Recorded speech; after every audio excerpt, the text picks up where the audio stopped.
Good evening and welcome to Scotland at 7. My name is Patryk Witkowski and I am joined today by William Duguid. Hello, good to have you. And good to be back again, Patrick. Happy New Year, if it's not too late to be saying that. Happy New Year to you too. For our first story of the day, we'll give a Ukraine update, day 1062 of a conflict.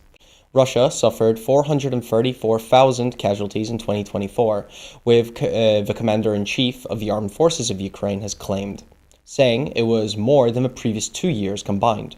Alexander Syrski said in an interview broadcast on Sunday evening that the figure included 150,000 deaths. Syrski did not give a figure for Ukrainian casualties. Ukraine's general staff also reported over the weekend that almost 819,000 Russian soldiers had been killed, captured, or wounded since the start of the war. In December 2024, Kiev said 2,200 Russian soldiers died in the space of 24 hours, its worst toll since the start of the war. Moscow has opened a criminal investigation into claims Ukraine killed civilians in the western Russian Kursk region. Russia's investigative committee, which probes major crimes, alleged Ukrainian troops committed the murder of at least 7 civilians who were sheltering in the basement of a residential house in the village of Ruske Porichnoi, 20 kilometers from the border. Ukraine did not officially respond to the allegations. After launching a surprise offensive attack in the Kursk region, Ukraine has controlled dozens of border settlements and says around 2,200 civilians live in occupied areas. Russian state media outlets published video supplied by the army that they claim shows Russian troops discovering several dead bodies in a dark basement. Russian forces are accused of having murdered hundreds of civilians in the Ukrainian town of Bucha during a month-long occupation at the start of the conflict. Ukraine shot down 43 of the 61 drones launched by Russia on Sunday night, its Air Force said. It also said that 15 other drones were lost after being redirected by Kiev's use of electronic warfare. No major damage or casualties were immediately reported by officials. Russian troops have captured the village of Vostianka in the Donetsk region of eastern Ukraine. The Russian Interfax news agency reported on Sunday, citing the Russian Defense Ministry. Reuters could not independently confirm the battlefield reports. Ukrainians celebrated Orthodox holiday Epiphany on Sunday, despite the war sparking a religious divide. Ukrainians have largely moved away from the Ukrainian Orthodox Church, which sits under the Moscow Patriarchate since the invasion, with the majority now following a Kiev-led church. The Ukrainian Orthodox Church remains controversial for not formally breaking away from Moscow's leadership, though it has denounced the war and denied it depends on Russia. William, passing over to you. The start of the report sort of looked into the casualties of the conflict. It seems like this war is getting more and more difficult for either side to sustain. Ukraine is loosening its conscription efforts, and Russia is also under constraints here. Does this push them closer to ending the conflict, do you think? I think very possibly it might do. Obviously, mounting casualties on both sides, and there are differing claims. I think Western sources don't go quite as high as the Ukrainian sources on Russian casualties. And as you said, the Ukrainian casualties were not mentioned. But mounting casualties on both sides are likely to be a driver towards, at some point, not really being able to sustain the war at the same levels. And certainly, it's going to be a driver towards not being able to complete the war in any sort of decisive way on either side.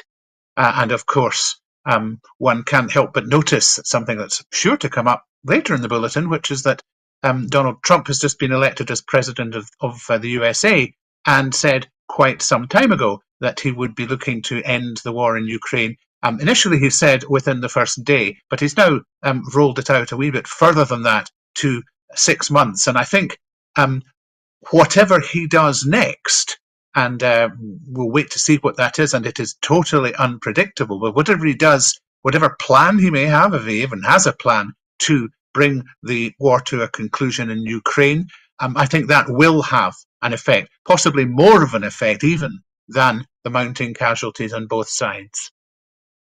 Thank you very much, William. Moving on to our Middle East update, where at least 47,035 Palestinians have been killed and 111,091 injured on the Gaza Strip since October 7th, 2023, according to the Gaza Health Authority.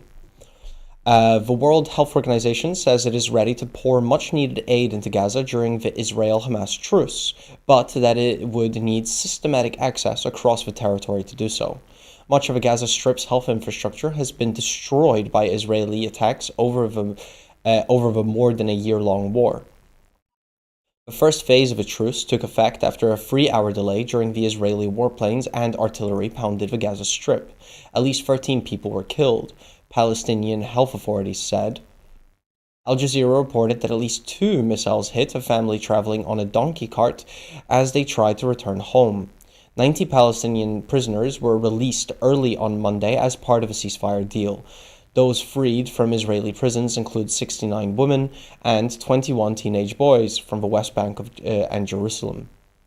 According to Hamas, the prisoners, most of whom were freed from Offer prison in Ramallah, in the occupied West Bank, were welcomed by thousands of people celebrating. It followed the release of 3 Israeli women held hostage by Hamas in the tunnels beneath Gaza after being abducted by Hamas on the 7th of October 2023. Among those released was joint British national Emily Damari, 28, who was freed alongside Rami Gonen, 24, and Doran Steinbrecher, 31. The women have been reunited with their mothers after being handed over by the International Committee for the Red Cross. More than 630 humanitarian aid trucks entered the Gaza Strip on Sunday, United Nations Secretary General Antonio Guterres told the Security Council, with at least 300 of those trucks going to the enclave's north, where the UN has warned that famine looms. Thousands of displaced Palestinian people have started to return home, many to destroyed buildings and homes in ruin. There is no detailed plan in place to govern Gaza after the war, much less rebuild it. 9 in 10 homes have been destroyed, as well as schools, hospitals, shops, mosques, and cemeteries. Hamas has vowed that Gaza and its people will rise again and rebuild the territory largely destroyed by the Israeli attacks. Under the first phase of a ceasefire deal, which is to last 42 days, Hamas has agreed to release 33 hostages, including children, women, including female soldiers, and men aged over 50, in exchange for hundreds of Palestinians held in Israeli jails. In the second phase, the remaining living hostages are due to be sent back, and the corresponding ratio of Palestinian prisoners will be freed, and Israel will completely withdraw from the territory. The specifics are subject to further negotiations, which are due to start 16 days into the first phase. The third phase will address the exchange of bodies of deceased hostages and Hamas members, and a reconstruction plan for Gaza will be launched. Arrangements for future governance of the Strip remain hazy. William, there are a lot of questions being raised, especially over the initiation of the second phase of the ceasefire, with Israel saying that they are ready to withdraw if their needs aren't met, with Trump previously stating he's ready to be Israel's biggest supporter. How do you think this affects the negotiations? And what do you make of just this phase of the ceasefire, if you find something to comment on there? Well, we have to hope that this works out. That certainly that phase 1 works out. I mean, so far it's very, very early days, and it was tough getting here. I mean, this is basically a deal that was first thought of, we're told, back in May, and it's taken until now to get it in place, and it was almost a last-minute hitch. Simply because of some of the communication between the two sides not working out. So it was pleasing to see that at least the events that were supposed to take place yesterday with the release of the 3 initial hostages and the release of 90 Palestinian prisoners seems to have taken place, and that seems to be working out. I'm not sure when exactly the next set of hostages are going to be released. It'll be sometime within the 42-day span of phase 1, and hopefully within the next few days if we're going to keep up any sort of pace there. But it's an uncertain thing that can break down almost at any moment. If there's any event that just causes a problem that breaches the ceasefire, then I don't know where we go. And of course, we do have the sensitive negotiations on the specifics of phase 2, which should take place in about 15 days' time. And of course, if those go wrong, will that disrupt phase 1? So it's all very, very difficult and very uncertain. And of course, the big question, I think, is what will happen in the long term to Gaza? Will the Palestinians be able to go back there and live any sort of decent life? Because the place has been razed to the ground in many, many cases. Will the aid that needs to go in right now actually have any problems getting there, and will there be any disruption? I'm thinking about the chaos of everybody needing aid at the same time and limited amounts getting to places. The WHO has said they need systematic access, and that basically is a message to the Israelis not to make that harder than it needs to be. And the other thing, I think, is that now, presumably, if the peace does hold in this initial phase, journalists will be able to go into Gaza and have a look at what has actually happened. And actually, we don't have 100% of the information on that because journalists were not allowed to go there. And therefore, everything came from the Hamas perspective, and that was used, if you like, possibly to diminish the news. Now we will get the truth. And it may be exactly as bad as we think. It may be slightly less bad than we think, or it may be a lot worse, and we don't know. And finally, the true uncertainty as to what is the plan and what is Israel prepared to countenance, because it doesn't seem that it's interested in countenancing Palestinian independence in any great shape or form. The Palestinian Authority is very keen to take over from Hamas. That may or may not be a workable thing, even from the point of view of the Palestinians in Gaza. But Israel is opposed to it, but it hasn't come up with any other sort of plan. And it's vital that that does take place. I wish I could say that this is all going to work out in the end. And I just hope that in the short term, lives are saved. But I think you never have a war quite as disruptive as we have just seen that doesn't have consequences going forward. Every war carries the seeds of its successor war. And there's a long, long way to go until the Middle East can be regarded as safe for everybody and a place where peace and indeed justice reigns. What Donald Trump will have to say about that, we will see in the coming days. But in the meantime, we just have to keep an eye on things and hope that nothing happens to bust the peace that's just broken out, and that at least for a while we can have a rest from all the carnage. Thank you very much, William.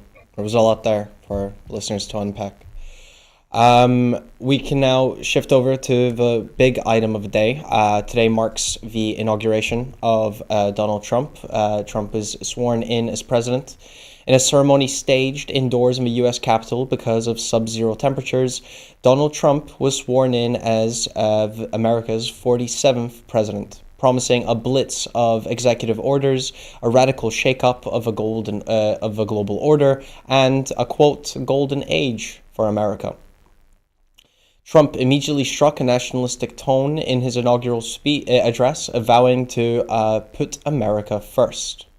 Quote, "The golden age of America begins right now. From this day forward, our country will flourish and be respected again all over the world. We will be the envy of every nation, and we will not allow ourselves to be taken advantage of any longer during every single day of the Trump administration. I will very simply Put America first, he said. Referring to his assassination attempt, Trump said that he was saved by God in order to make America great again. As part of his speech, Trump has included plans to save America, saying he's taking the reins from what he called the radical and corrupt establishment, which extracted wealth and power from its citizens. This starts with once again declaring the southern border a national emergency, allowing him to deploy troops to stop border crossings, a measure he previously enacted in 2018. Trump raised the topic of the 25th U.S. President, William McKinley, at multiple points, saying he'll bring back McKinley's tariff-heavy agenda and, quote, get back the Panama Canal, for which McKinley advocated. These tariffs and also large expansion to oil drillings were the primary elements of economic policy that President Trump brought up, with taxes going unmentioned. Despite the threat against seizing the Panama Canal, Trump states that he will be remembered as a peacemaker, saying he will not only end ongoing wars, but will be sure to avert many conflicts that would have happened without his influence. The US president has set his sights on abolishing diversity agendas, particularly those in the military, and will make it a policy of the USA that there will only be 2 genders. The Department of Government Efficiency was mentioned, but not deeply elaborated on. However, Elon Musk will be happy to hear that along Trump's many ambitions, Mars was mentioned amongst them. William, I understand that you did get to watch the inauguration today. What were some standout moments for you? It was pitched almost as the divine right of Trump, wasn't it? American exceptionalism writ large, and a very, very noticeable religious underpinning. Trump being saved from assassination by God so that he could save America is a very strong image, but also an image on which a lot might be built that doesn't really deserve that sort of foundation, you would think. Trump supporters will have loved it. He's leaping into action immediately on several fronts. I think those who are very, very concerned about a new Trump presidency, which is, let's face it, roughly half the population of America and much of the watching world, will be not in any way comforted by what he's saying, because there is a lot in there. A lot of the executive orders that he's making on day one are things that we knew were going to happen, and now they're underway. His rhetoric about Panama is of concern. It's at odds with him saying he'll be a peacemaker, and it's founded on some fairly dodgy historical recollection. The numbers, for example, that he said were killed during the construction of the Panama Canal, the number of Americans, 38,000. And the true figure is still bad, but it's 5,600. The fact that he said that China controls the Panama Canal, well, that's not quite right. There was a bidding process in 1997, and it wasn't just Chinese companies who got some of the rights, but some US and Taiwanese companies also did.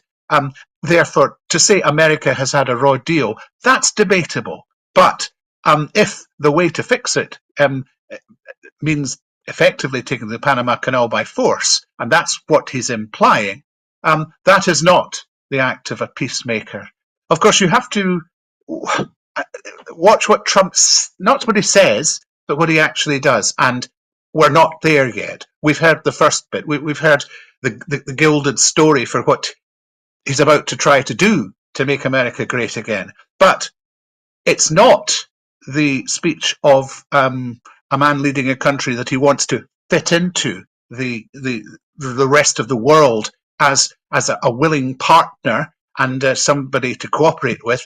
He wants to basically be top nation. There's no doubt about that in what he's saying. That's the sort of greatness that he envisages for America. And that just isn't going to wash in today's geopolitical world. And his deal-making talents are going to be, I think, stretched to the limit if that's what he thinks he's going to do. So, again, watch for the next few days. Watch the immediate things he does. and the executive orders that he creates. And the other thing that's just come up since the speech, I think it's been confirmed by the White House, that America will once again pull out of the Paris Accords on climate Yes. change. Hmm. And that is a massive concern for us all. Yeah, let's break down some of the more key things mentioned. I guess one of the big things, speaking like economically, tariffs. What do you make Hmm. of a promise of tariffs? How much of a country will be tariffed by America? And will this be in line with Trump's goals to lower prices for Americans? Will this actually prop up new businesses within America itself? How do you see this playing out? Tariffs haven't always been a good thing in the past. I think there were some tariffs put through in, was it the Glass-Steagall tariffs? Not sure about that one. I might have plucked that out of 1930 anyway. Hmm. And they were said to have effectively either caused or exacerbated the great crash that happened around that time. Tariffs, well, if there if people are paying more money for goods, that will not make prices lower. But of course, the purpose is not for people to be buying goods from other countries at all, but to be buying American goods. Trump is hoping to um, make the playing field a bit more useful for American companies. But that's fine as long as the rest of the world doesn't do anything about it. But of course, the rest of the world will do something about it. We'll have effectively a tariff war. And it's not a certainty that America will win it. And it's certainly highly unlikely that ordinary people who find suddenly their access to goods from across the world that they've had for years made effectively impossible or too hard to afford, people are not going to benefit from that. And so potentially, economical on a domestic front, Trump might not achieve what he wants, but maybe people will write this off as, oh well, Biden didn't succeed in these ways either. Let's talk about foreign policy for a bit. Obviously, Trump is pledging himself to be a peacemaker. He even arguably attempted to take some credit for the ongoing ceasefire deal in Israel. Between Israel and Gaza, saying like, "Oh, just so happened to have happen a day before my inauguration." Does he deserve credit for Israel and Gaza so far? And how do you think that his peacekeeping efforts will play out as time goes on? Actually, he's got a point because I don't think the peace would have been reached when it was had he not said, if you don't make a deal, there'll be hell to pay. Um, Whether he needs credit for that, because it's not how I would have done it, or probably how you would have done it. But I think he does have a point. As to his, nobody is disputing, I think, his deal making prowess. But the Middle East, for example, is a powder keg, and from the sound of it, Trump is going to be going in fairly partially on one side, which is that of the Israelis, and that may not be a good way to go in. I don't know how you get lasting peace at all in the Middle East, but you certainly don't do it by going in very heavily on one of the two sides Mm. that's in contention there. Um, whether Trump is up to the complexity of the geopolitical world, which is different from the business world, is a big question mark. And he does make a big play about being a peacemaker and ending wars quickly, and more importantly, not getting into them. And actually, not getting into wars is a good thing if he can make that happen. Um, all too often, America has gone into wars and it has not made the situation any better. So, like everything else, this is a completely unprecedented, unpredictable situation. This is not even like Trump 2017 when he was inaugurated then, because he had people around him that were basically sensible, in my view, and knew the limitations of the power of the president. Now, I think he's got basically a load of people around him who will agree with most of what he says and try to push that agenda forward. And most importantly, will not restrain him when he needs to be gently, if not restrained, then persuaded otherwise. So it's a wait and see. Yeah, I suppose it is interesting to hear him making these claims of being a peacemaker when even before he was inaugurated, he made multiple claims of potential territory expansion for America, whether that be these claims for the Panama Canal, but also Greenland, and the concept of buying Canada as an additional state. Um, Out of these, or do you take any of these claims seriously? Obviously, they refused to rule out a military force against Panama and Greenland. They did rule it out for Canada, to be fair. How seriously should this be taken, do you think? At the moment, I'm not taking it that seriously, but with Trump, you absolutely never know. Greenland is important to the US because as the ice melts, the minerals become more accessible, and America needs minerals if it's going to be the huge, huge economic power, the dominant economic power within the world that it wants to be. But Trump is a deal maker, and this is effectively getting on for a business deal, isn't it? Rather than somebody who just moves in and rides roughshod. He may not ever always make a deal that you're happy with, and he may not always make a deal that actually benefits him or whatever side he's supporting. But that's a deal maker is what he is. So I think this is rhetoric. I think this is testing the ground. And I think that the resistance to it has been obvious on just about all sides. And I would expect he wouldn't be foolish enough to try anything daft with it. But it's all part of the huge uncertainty that we find ourselves. We don't know what to make of just about anything he says. So that's why we have to wait to see what he does. Yeah, as a final note, and I understand that for all of these questions, the answer will just be we'll have to find out because Trump has You been got known it. to absolutely Trump has been known to change his opinion on things. He's been known to bolster a bit of a strong position on things that he might not actually have that much of a strong position on. I do understand that, but how concerned are you about the potential of social domestic policy? We've got this claim of his that America will only recognize two genders. That's not just two sexes, but that's two genders specifically. What does that mean about trans procedures? Does that fit in? Because that's technically still going from one gender to another.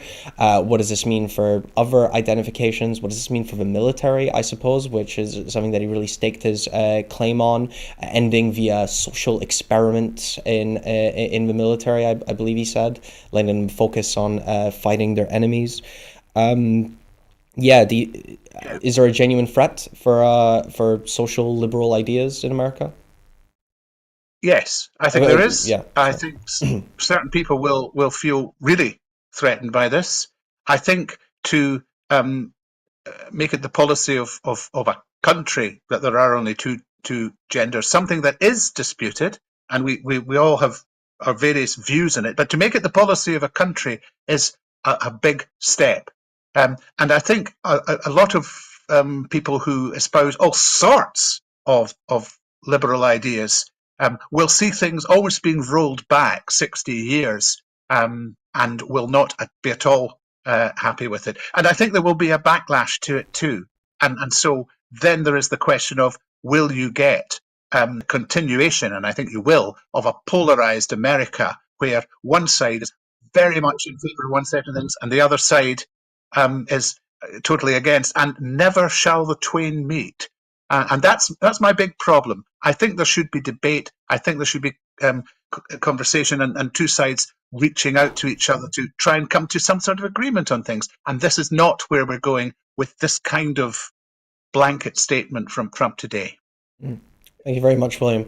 For our next story, we're sticking with the America theme, where former President Biden pardoned politicians and officials under threat on Trump's enemies list. The outgoing President Joe Biden has issued preemptive pardons just earlier today for Anthony Fauci, retired General Mark Milley, and members of the House committee that investigated the January 6th attack on the U.S. Capitol, using the extraordinary powers of office in his final hours to guard against potential revenge by the incoming Trump administration. The pardons included two leading Republicans who have been critical of Trump, former Representatives Liz Cheney and Adam Kinzinger, and who could face reprisals from the incoming president. Quote, The issuance of these pardons should not be mistaken as an acknowledgement that any individual engaged in any wrongdoing, nor should acceptance be misconstrued as an admission of guilt for any offense, Biden said in a statement, going on to add that our nation owes these public servants a debt of gratitude for their tireless commitments to our country. While it is usual for presidents to grant clemency at the end of terms, Biden's decision extends the presidential pardons to those who have not yet been investigated. It also sets up a future political and judicial crisis if Trump seeks to go after them. Quote, "These are exceptional circumstances, and I cannot in good conscience do nothing," Biden said in a statement, adding, even when individuals have done nothing wrong and in fact have done the right thing and will ultimately be exonerated, the mere fact of being investigated or prosecuted can irreparably damage reputations and finances. The decision by Biden comes from Donald Trump It comes after Donald Trump warned of an enemies list filled with those who have crossed him politically or sought to hold him accountable for his attempt to overturn his 2020 election loss and his role in the storming of the U.S. Capitol on January 6, 2021. Trump has elected cabinet nominees who backed his election lies, who have pledged to punish those involved in efforts to investigate him. Fauci, who helped coordinate the nation's response to the COVID-19 pandemic, raised the ire of Trump when he refused to back Trump's unfounded claims.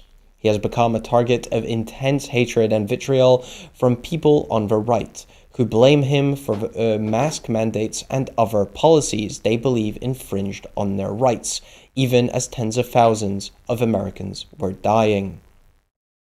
Mark Milley is the former chairman of the Joint Chiefs of Staff and called Trump a fascist and detailed Trump's conduct around the Capitol insurrection. Biden also extended pardons to staff of the January 6 committee that investigated the attack, as well as the U.S. Capitol and D.C. Metropolitan Police officers who testified before the House committee about the experiences that day, when the Capitol was overrun by an angry, violent mob of Trump supporters. William, this was also joined with pardons for Biden's family members. Keely, his son Hunter Biden, who has been in ongoing investigations until a pardon was granted by Biden himself, and pardons were granted against the rest of his family to protect him from future investigation. Yeah, Hunter was indeed already pardoned. What's unprecedented, as you say, is that this is preemptive pardoning, just in case there should be some sort of revenge act against any of these folks. And I think it sets a dangerous precedent, not necessarily in its intention, and I can understand the intention, but will we now get from every president a list of pardons at the end that go beyond just clemency? That's really my question. Donald Trump is going to do his own set of pardons very shortly. Of course, he is going to pardon, I am almost certain, the vast majority, if not all, of the January 6 rioters who were imprisoned after that. And I think everybody would accept that that was an insurrectionist act, and it's irresponsible for a president to do that. And we may be just getting into the realms of where a president can effectively override the law. That's not what the presidential pardon is supposed to achieve, but it's where we're going with this. So I can understand exactly what Joe Biden was doing and why he should wish to protect his family and others who, and quite reasonably we could say, did nothing wrong. But it is a dangerous precedent, and I think we have not heard the end of this, and the effects of it will reverberate far into the future potentially. Yeah, there does seem to be a continuous escalation of the usage of all of these arguably like extrajudicial kind of tools. For our next story, we shift to the UK, where the House of Lords call for reform of unsustainable disability benefits. The House of Lords Economic Affairs Committee has called on the Labour UK government to carry out a root and branch overhaul of the UK's incapacity benefits system if it is to rein in rising health-related welfare spending. The committee, whose members include two former Treasury Permanent Secretaries and the former Chancellor, said major reform was needed to address the rising social and fiscal costs of disability benefits. The chair of the committee, the Tory peer George Bridges, told journalists that the government must step back and hold a fundamental review of the benefit system that went beyond simply looking for, quote, so-called savings. The committee's remarks came amid rising concerns among the disability campaigners over the Chancellor's insistence on sticking to inherited Tory plans to cut £3 billion from incapacity benefits by 2028. Fears that severe cuts to benefits would push hundreds of thousands of claimants into deep financial hardship were crystallized by a High Court ruling last week that found the last government's consultation on changing incapacity benefits was unlawful. The ruling said the consultation, which was defended by the Labour government in court in December, was misleading because it presented the changes as a way of supporting disabled people into work, but failed to make clear that 424,000 vulnerable claimants could see their benefits cut by £416 a month. Internal estimates by the Department for Work and Pensions, DWP, shown to the court revealed that 100,000 vulnerable claimants would be pushed into poverty by the changes. Separate analyses have suggested just a tiny fraction of claimants losing out as a result of the proposed cuts would be likely to move into work. In a letter to the Work and Pensions Secretary, Liz Kendall, the Lords Economic Committee urged an overhaul of an unsustainable, quote, unsustainable system that incentivized people on low incomes to claim incapacity benefits, then further disincentivizing them from moving back into work. Ayla Osman, the director of policy of anti-poverty charity Z2K, said cuts would undermine ministerial commitments to tackling child poverty. Quote, already over 70% of food bank users are disabled, and 1 in 4 who currently receive these benefits have children, she said. William, we're obviously in the midst of a lot of fiscal constraints, and we're discussing what needs to be cut and what shouldn't, and where can we draw money from. Is this a place, is disability benefits something that needs an overhaul in your opinion? Is it something that deserves to be looked at? Well, if it's going to have a consultation, it needs a proper consultation, and the consultation that was carried out by the last government was indeed dishonest because it almost was posing as something it wasn't. I'm a little bit sceptical about all the claims that because things are costing an awful lot, we necessarily have to do less of them, when it's fairly evident that people are already in poverty, even if they're on benefits. 70% of food bank users, 70% of food bank users are disabled. That's what I meant to say in the first place. Good. So it does need looking at, but I'd like it to be looked at more in the round. I'd like to think about where all the money that we spend on things comes from, whether in fact we do need to absolutely be balancing the books quite as assiduously as it's claimed we do, whether perhaps a slight change in how we raise taxes from people, maybe more taxes on the rich, who seem to be getting away with all sorts of things, so that we can put money into the people that don't have so much. And also some recognition that if you give people money that they will spend in the economy, that's not money thrown away. That helps to grow the economy and keep the economy healthy, as well as giving them a decent standard of living, which will prevent you having to spend money on the problems that afflict them if you don't give them that standard of living. So I would want a very big consultation. Whether it's possible to encompass that sort of consultation in any meaningful way, I don't know. But it shouldn't just be about you need to cut costs. And it doesn't really matter what the effects are, even if you know it will push 100,000 people into poverty. It needs to be a bit more in the round, in my view, and we're a long way from that. Thank you, William. New data shows that UK mortgage borrowers are £500 worse off than before Reeve's budget. The cost of the UK's most popular mortgages has risen to the highest level since August, risking a £500 annual hit for borrowers, as the turbulence that's gripped the government debt market feeds through to housing. 5-year fixed-rate mortgages hit 5.3% on Friday, the highest in 5 months. Data compiled by MoneyFacts shows. The jump in price, which is tied to gilt yields, will cost those who are remortgaging homes loans this year an additional £500 on average, according to an estimate published by Bloomberg.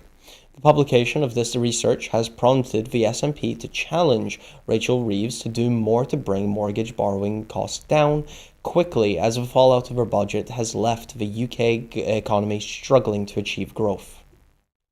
Commenting, SNP Westminster Deputy Leader Pete Wishart, MP, said, "Millions of families across Scotland have been hammered by the Westminster mortgage crisis, which has seen the cost of borrowing and living soar through the roof." The Labour Party promised to fix this mess, but instead they've made it worse, with mortgage rates rising further since the bungled budget. And experts estimating families could be £500 worse off as a result.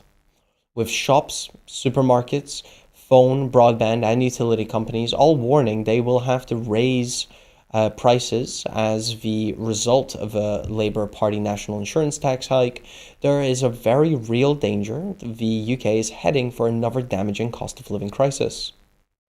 The Chancellor must outline what urgent action she will take to stop mortgage rates rising and rapidly bring costs down, before even more families pay the price for the Labour government's failure. William, I suppose similar question to the last story. How direct of a link is there between these rises and the proposed rise to employers' national insurance? Or could we also attribute a lot of this to sort of global economic trends? Well, it's more complex than the national insurance rise, although that is in and of itself, in my opinion, a bad thing.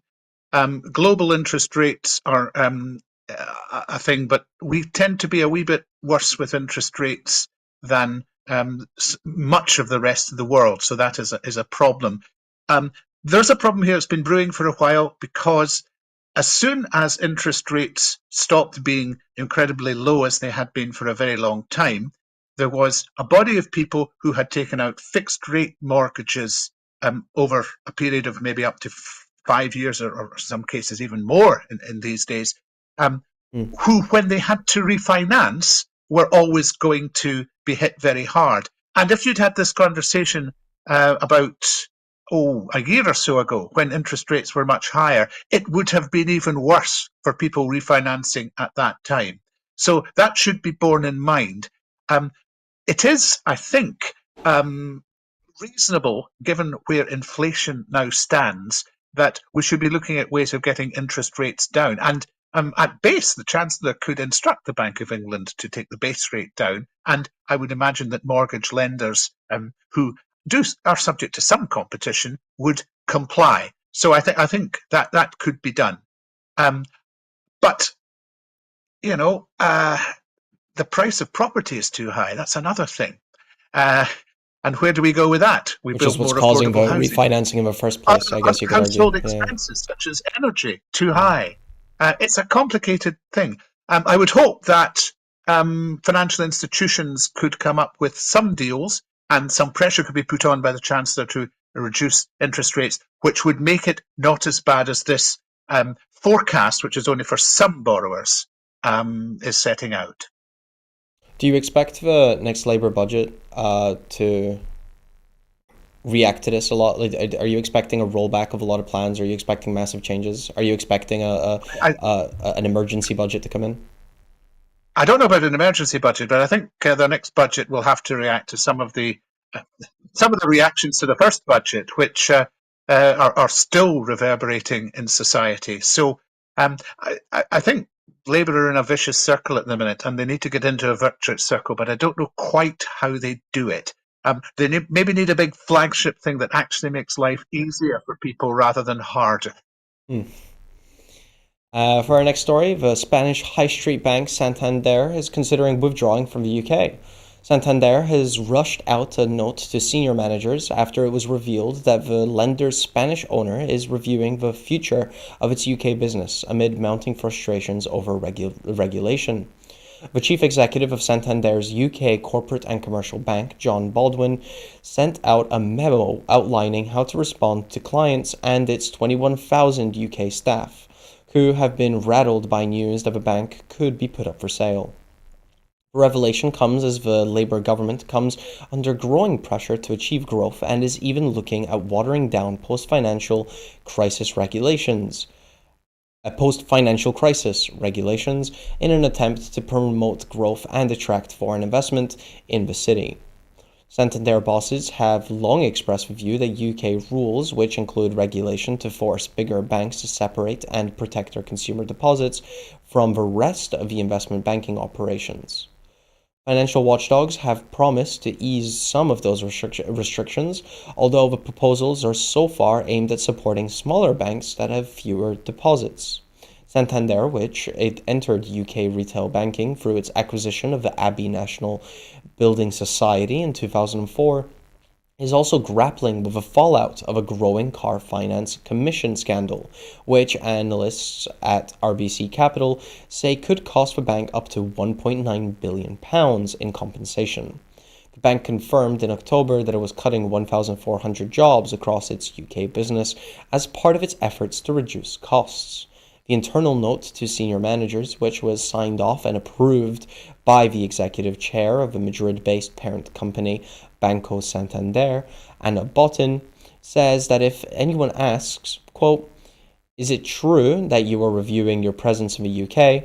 bosses would respond by saying that Santander executives need to review strategic priorities in all our markets annually, and this is part of business as usual. In response to being asked if the bank is, quote, planned to exit the UK, bosses are instructed to say that the UK is a core market for Santander. This was not changed. We remain focused on delivering our strategic priorities and continuing to serve our 14 million customers in the UK. William, what is the significance of a bank withdrawing from a country? Well, what does that mean for the country itself, and what does that mean for the bank? Well, it potentially means a fair bit for the employees. If Santander were to leave UK, they would negotiate a sale to some other bank of their branches. That other bank might then rationalise its branches. I don't know, but from a purely consumer perspective, there wouldn't ultimately be that much of an issue. I also think it's very, very, very early days, and they may even be subtly rattling the government over the knuckles. For a country, for a bank to withdraw, I think is probably not a very good thing in terms of how it reflects that country. And it would certainly be a defeat for the idea of the UK as being a place of stability that looks to be overhauling regulations, just as it was thought of as a big win when Santander came in 2004. Mm-hmm. Having said that, I think, if anything, the current Labour government is looking to overhaul regulations, as you alluded to. And so it's interesting that we should be discussing this at this time. And so I just wonder how much legs the story really has. I suspect that it would not be for quite a while that Santander withdraws, if it's even going to. And I actually think it will probably be hanging around, and some sort of accommodation will be reached. Thank you, William. Our next story shifts to the SNP, which is accusing the UK Labour government of breaking promises on energy costs in Scotland. The SNP is calling for the UK Labour government to, quote, keep their promises for once and cut energy bills for Scottish families, as Energy Savers Week 2025 begins. The initiative, designed to help people reduce energy use and cut costs, was started by the Energy Savings Trust and comes as the cost of energy is once again on rise in the UK. On 1st January 2025, Ofgem's energy price cap rose to £1,738 and is expected to go up again in April. This is despite Labour promising to reduce energy bills by £300 during last year's election, and follows Labour's cut to vital support like the winter fuel payment and rising inflation. Commenting, Kevin Stewart, SNP, said, "These winter months can be cold and costly for many families, and it's incredibly disappointing that the Labour government has not kept their promise to bring down bills. While initiatives like Energy Savers Week are welcome, and I encourage everyone to utilise their helpful advice, it should not be necessary. There are folk across Scotland who are already doing their best to cut costs, and it's still not enough. Starmer's government must do something, starting by reversing their winter fuel payment cut to over 900,000 Scottish pensioners. The Scottish Government has already stepped in, providing a universal winter heating payment for pensioners from next year and exploring the possibility of a social energy tariff, but we are limited by Westminster. If Starmer continues to fail Scotland, we should devolve energy powers to Scotland's Parliament so that we can make the best decisions for Scotland in Scotland." William, what do you make of this? I think it's right to criticise Labour's promises and the fact that they haven't kept them. Why they made the promises in the first place, I'm not sure, because it wasn't something they could guarantee to do. We will reduce energy costs by £300. Well, what's your plan? As long as your market is based on oil and gas prices, you don't have any control over that at the end of the day. So what else might you be able to do? Well, you could reform the market so that it's based on the cost of production. You could do zonal pricing so that if you're the place where the energy is created, you get the benefit of that in the pricing. You can do something about standing charges. You can do something big about social tariffs, and I agree, right now it's for the UK government to do it. So you could be doing all of these things, but none of these seem to be in the plan, and we didn't know what the plan was. It was just a promise. This is going badly for you right now, so we will fix it. And then the opposite happened, and that's a very bad look for a government. So that's my take on it, and I think at some point they will have to consider something, particularly if we get another cold snap, which looks quite likely at the end of this week. That's going to bring the winter fuel payments right back onto the agenda, and it will not stop until they do something sensible about it. Thanks. And sorry to put you on the spot like this, William. Could you explain the concept of this energy tariff and a social tariff, as you mentioned? What did you mean by that? A social tariff would be an affordable tariff for a certain amount of electricity for people in various low-income brackets. Now, how you identify those people, that would be to an extent down to the energy companies, but you could define a class of customer for whom a social tariff was available up to a certain amount of usage, and they would not pay the same rates for the relatively small amount perhaps that they used. There are other things you can do, obviously, by subsidising insulation and the likes of that. But it's a recognised part of the energy industry, and with a little thought, it could be implemented. Thank you very much for that, William. For our last story of the day, we've got the Scottish Government consulting on MSP's dual mandates. The Scottish Government is seeking views on the implementation of a ban on MSPs from also serving as MPs or in the House of Lords following the Scottish elections, the Representation and Reforms Bill, being passed unanimously by the Scottish Parliament in December. The consultation, which runs until the 23rd of March, looks at issues such as grace periods once elected and salary or parliamentary limitations during this period. The bill places a duty on Scottish ministers to bring forward regulations which prohibit MSPs from also serving in the House of Commons or the House of Lords, and may additionally prohibit MSPs from also serving as councillors. Regulation will be laid in autumn 2025 so they are in place for the 2026 Scottish Parliament elections and will be subject to scrutiny and a vote by MSPs.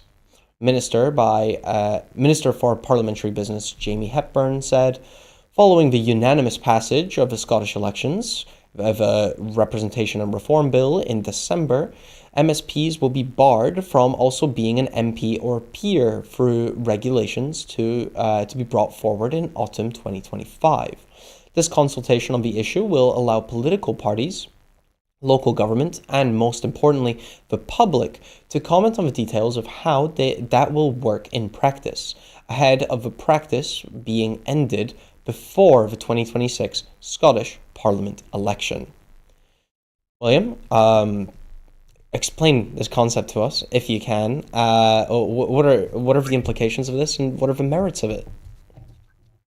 Well, the merits of it is that there's a consultation going on. That's a normal part sometimes of when bills are passed at the second stage of the bill. Before that goes through the Scottish Parliament, there's a consultation about just how it should be written, what people think about it. And in this case, it's already been decided that dual mandates are out. But what does that actually mean in real terms?